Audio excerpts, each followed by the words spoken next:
Bienvenidos y bienvenidas a la pausa de los viernes, espacio creado por la Fundación Vivir Agradecidos y que facilitamos alternadamente cada viernes con Maite, Andy y Virginia.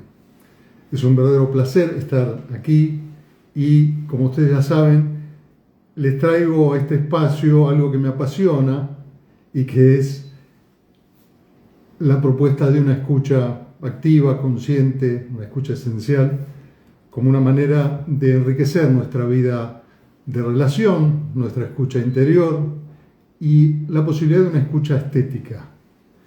Y justamente hoy quiero compartirles este aspecto que no hemos hablado antes sobre lo que significaría hacer una escucha activa en términos estéticos. Y a partir de una conversación que tuve en mi canal de YouTube con un músico de excelencia que es Hernán Vives, aclaro antes que lo que vamos a hablar no requiere de conocimientos previos de música, ni de géneros, ni de nada de eso, porque Hernán, además de ser un músico, compositor, es un maestro de la escucha, ¿no? Y de proponernos una pedagogía de la escucha que quiero compartirles. Hernán Vives es un compositor, improvisador e instrumentista, intérprete de instrumentos de cuerda pulsada, tales como la guitarra, la vihuela, el laúd, la tiorba, que es un laúd grande. Y es una persona muy estudiosa y ha realizado grabaciones y presentaciones en festivales de todo el mundo, de Europa, de América. Incluso tiene un ensamble de música medieval que se llama La Zambuca desde el 2005. Y además, por supuesto, es docente de estos instrumentos en lugares muy prestigiados como el Instituto Pro Música de Rosario y el Conservatorio Manuel de Falla de la Ciudad de Buenos Aires. Pero además, Hernán tiene la condición de entrelazar épocas y músicas, ¿no? Porque además de ser un estudioso de ese tipo de músicas de otras épocas, es un investigador, un intérprete, un compositor de músicas del siglo XX también, ¿no? Del minimalismo, de la música concreta, de la música contemporánea, lo que hace difícil encasillarlo, ¿no? Es difícil rotular lo que él hace, ¿no? Porque además introduce en sus composiciones objetos sonoros, grabaciones de campo, extendiendo los límites de lo que consideramos música habitualmente, ¿no? Entonces yo lo presenté en la entrevista como si se tratara de estar frente a alguien que vuelve de un largo viaje, un navegante, un explorador de océanos de sonidos y de continentes de sonidos que son inaccesibles para la mayoría de nosotros. Entonces, él coincide con esta manera metafórica de referirlo, pero dice que en este momento, después de haber transitado tanto tiempo en sus búsquedas, en sus investigaciones y en sus composiciones, hoy es como un navegante que vuelve a la casa y trae todo eso que encontró y de alguna manera lo elabora de una manera que sea transmisible, ¿no? Entonces se considera un constructor de puentes, sobre todo, ¿no? Y de hecho él toca en su casa todo lo que ha explorado, ¿no? Ahí surgió una primera apreciación en la que coincidimos, y es que estamos en una época un poco paradójica, extraordinaria y a la vez con una dificultad, ¿no? Porque desde que se creó el registro sonoro a finales del siglo XIX, tenemos a disposición hoy toda la música del mundo, la música de todas las épocas. A un solo clic podemos escuchar una sinfonía de Bach, un tango de Piazzolla, música folclórica japonesa, un concierto de rock. Y es como estar en un festín, dice él, ¿no? Es decir, con miles de platos servidos y que uno, en realidad, ahí viene la paradoja, uno no sabe cómo degustar eso, cómo maridar eso, ¿no? ¿Cómo hacemos para escuchar todo eso que hay disponible, ¿no? Puede ser un poco frustrante también, porque podemos terminar no optando porque no entendemos, no tenemos como una guía, un hilo conductor para poder hacer una escucha, ¿no? Entonces él está con una labor que es, además de creativa, estética, con una labor pedagógica, ¿no? Porque es un desafío que a veces puede no resolverse, ¿no?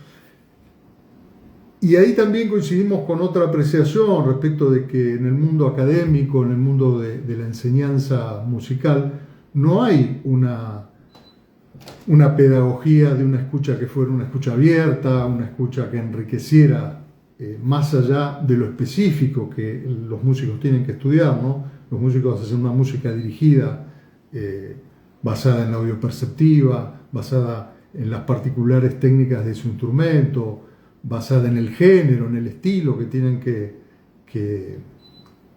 interpretar o componer, ¿no? No hay lugar para algo más amplio, ¿no? Que signifique preguntas como ¿qué hace que una música nos conmueva? O por qué asociamos ciertas cosas que escuchamos con otras, o cuál es el contexto de eso que escuchamos. Entonces él está, digamos, más en la tarea de favorecer una escucha que fuera abierta, ¿no? De suspender juicios y prejuicios, ideas prefabricadas o direccionadas por los intereses comerciales, ¿no? Porque dice que no hay músicas mejores o peores, superiores. La música clásica no es en sí misma superior al reggaetón, ¿no? Dependerá de nuestra percepción eso, ¿no? Y ahí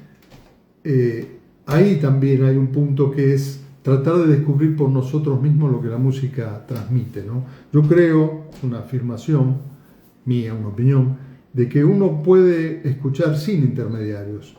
El compositor ha tenido las herramientas, ha tenido la intención de comunicarnos lo que quiere comunicarnos, para que lo entendamos sin intermediarios, para que no haya alguien que determine cómo debe interpretarse eso que suena, ¿no? Entonces, él también cree eso, ¿no? Y en su intención pedagógica también suma a sus composiciones el uso de objetos sonoros, de grabaciones de campo, de modo que, por ejemplo, podemos escuchar en una interpretación de una obra de él o de otro con guitarra, podemos escuchar eso, y además él deja abierto el micrófono para que se escuche todo el ambiente sonoro. En muchos casos son pájaros que están allí siendo parte de la propuesta, ¿no?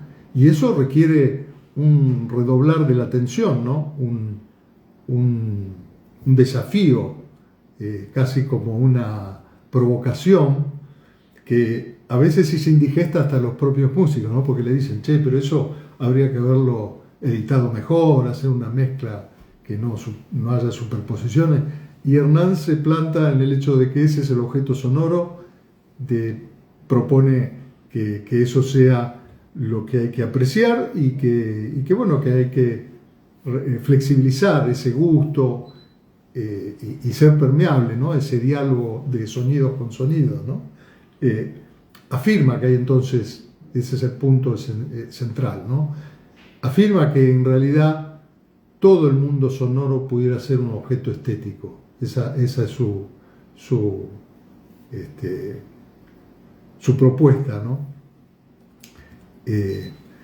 Y bueno, en esto él no está solo. Esto, además de tener colegas, músicos contemporáneos, hay además una tradición que a mí me resultaba desconocida, a pesar de que soy un apasionado de la música también.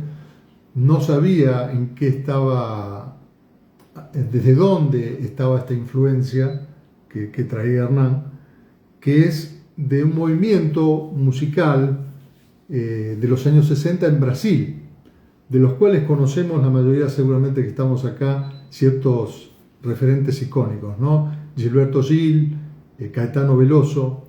Ellos fueron los representantes de un movimiento que se llamó la Tropicalia, perdón, y la música antropofágica. Y que a su vez ese movimiento, que además trascendió lo musical y también se volcó en otras expresiones artísticas como la pintura, estaba haciendo pie en una propuesta de un poeta de los años 20 de Brasil, que era Oswald de Andrade, ¿no? Donde había una postura filosófica, política, cultural, de cómo pararse frente a lo foráneo, ¿no? Lo que venía de Europa, supongo yo que lo que venía de Estados Unidos. Y es una propuesta así de cruda, es digerir al otro, digerir todo lo que viene, ¿no? Para procesarlo, rumiarlo y transformarlo en algo nuevo, algo creativo, algo propio. Y fue una propuesta arriesgada porque había que hacer una mixtura que era riesgosa, ¿no? Entre lo más sofisticado que estos músicos tenían, inclusive como parte de su formación clásica, con todo lo que es el folclore, ¿no? de ese país en ese momento, con todo lo étnico.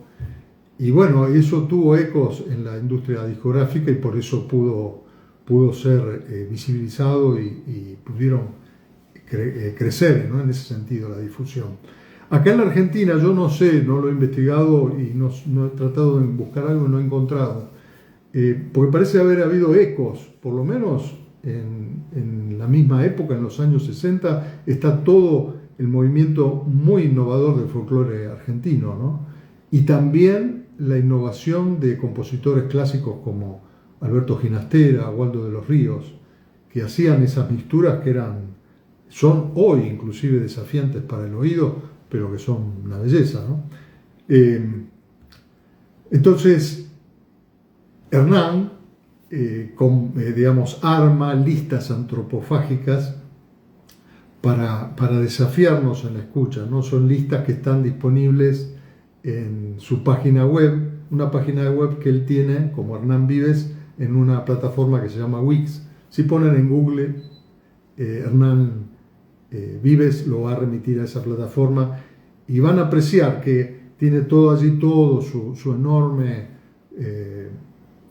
repertorio, sus enormes proyectos, su gran cantidad de proyectos, y en la parte central, donde dice proyectos, obras, figura al final de ese listado que aparece, esa solapa, aparece escucha antropofágica. Y ahí hay listas que están en Spotify y creo que también están en YouTube, donde van a poder apreciar esta invitación a una escucha ecléctica, a una escucha que pueda ampliar el gusto, ¿no? Que tenemos medio formateado. Bueno, de hecho, el sello discográfico, donde en cierto momento desde donde empezó él a publicar sus trabajos, se llama Rumiarek, que pareciera, entiendo yo, un neologismo de otra palabra, que era una palabra en latín que es ruminatio, ¿no? Que era una técnica de lectura de la Edad Media, que era una práctica sobre todo de los monjes católicos, cristianos, y que consistía en digerir, rumiar, murmurar, susurrar los textos para que eso sea metabolizado, ¿no? Que se incorpore a la interioridad a través del cuerpo, ¿no? Quería leerles un pequeño poema que acompaña a su sello, a la titulación de su sello discográfico, Rumiarek, que es de alguna manera como una especie de manifiesto o declaración de principios, ¿no? Dice: Rumiarek, alimento, Digestión que murmura su escucha plural. Percepción que necesita tiempo para metabolizar el rayo. Aún orejas desde este lugar del mundo, humanos al sur compartiendo su historia de sonidos. Creo que es una manera sintética y poética de expresar toda esta intencionalidad que tiene Hernán para que podamos ampliar nuestra escucha, ¿no?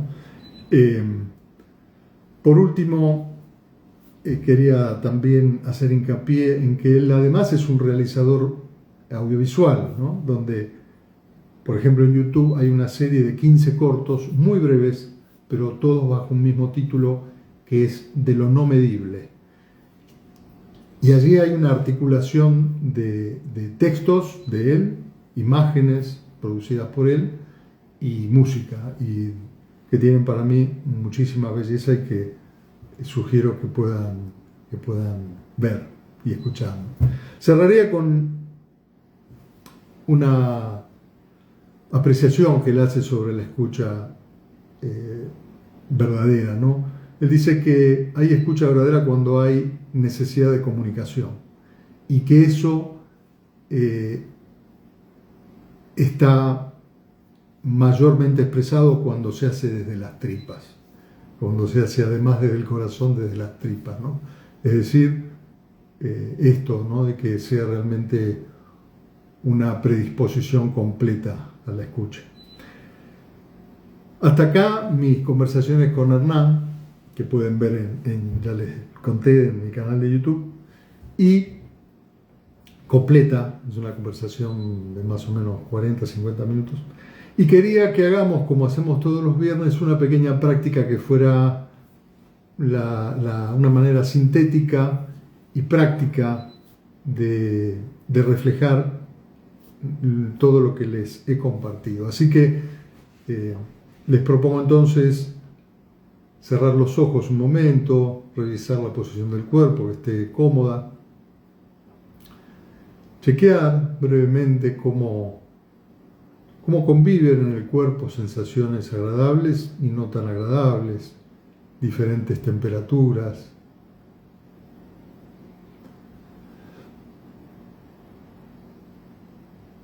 Tener conciencia también de la inercia, de la atención exteriorizada, que sigue moviendo palabras, imágenes,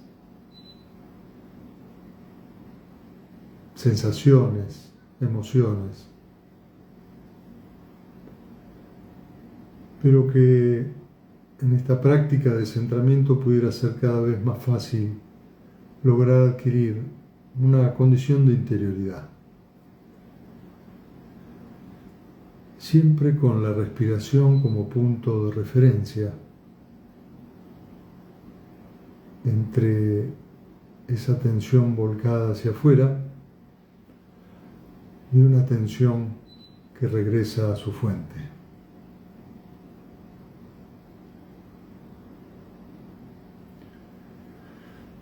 Y una vez adquirido más o menos esta calma, esta situación de interioridad, este ambiente interno, les propongo que perciban todo lo que está escuchándose.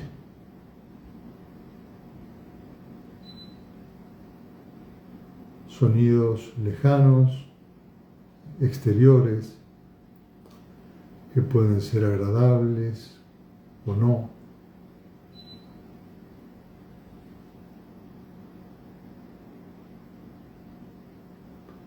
Sonidos internos de la casa o el ambiente donde se encuentran,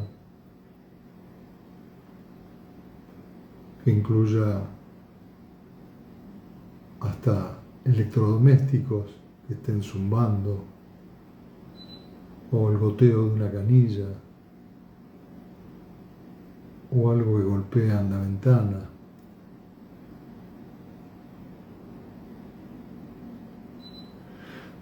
Y también les propongo escuchar los sonidos del propio cuerpo, la respiración, algún sonido interno, visceral, y hasta algún zumbido o frecuencia superpuesta en los oídos.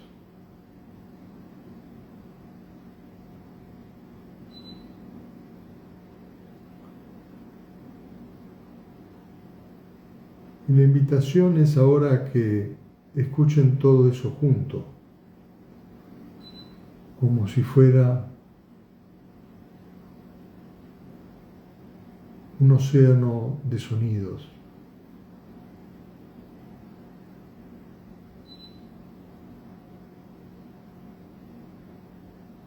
Como si fuera una banda de sonido de este momento que coexiste con nuestra percepción de nosotros mismos.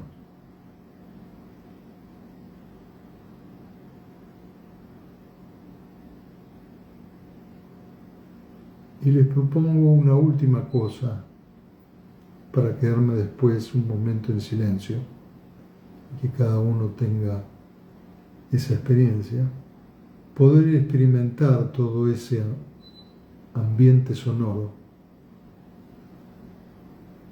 desde cierta apreciación estética,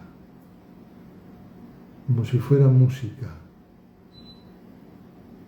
como si fuera el tema musical de ustedes en este momento.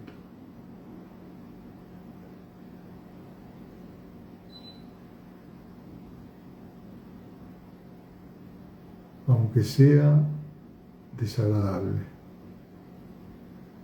aunque sea agradable, algo está sonando en términos estéticos.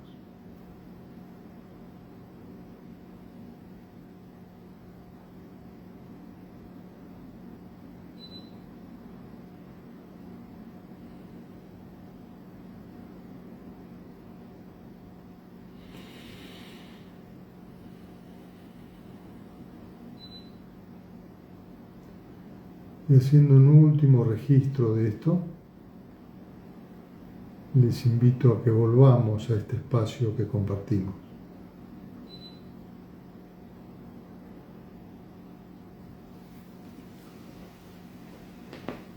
Bueno, hasta aquí la pausa que me tocó a mí en esta oportunidad.